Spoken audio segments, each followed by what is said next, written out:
కొమరం భీం ఆసిఫాబాద్ జిల్లా కలెక్టరేట్లో గురువారం ప్రజాపాలన ప్రగతి పాలన 99 రోజుల కార్యాచరణపై ప్రజాప్రతినిధులకు శిక్షణ కార్యక్రమం జరిగింది. జిల్లా కలెక్టర్ కె హరిత, ఎమ్మెల్యే కోవా లక్ష్మి, ఎమ్మెల్సీ దండే విఠల్ కార్యక్రమాన్ని ప్రారంభించారు.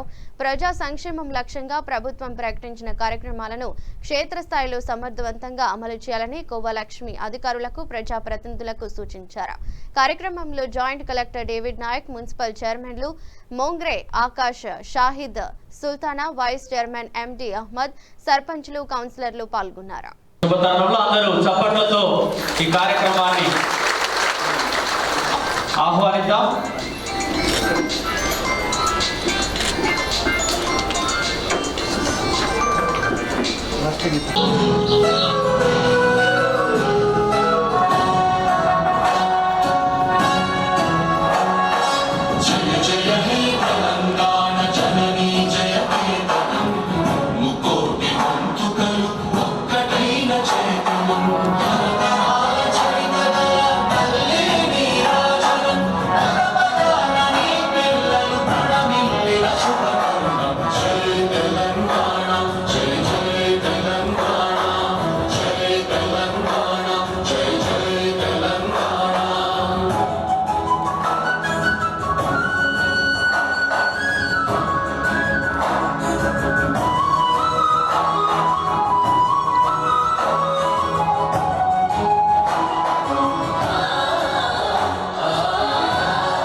ఎమ్మెల్సీ గారికి డిఆర్డిఓ గారు,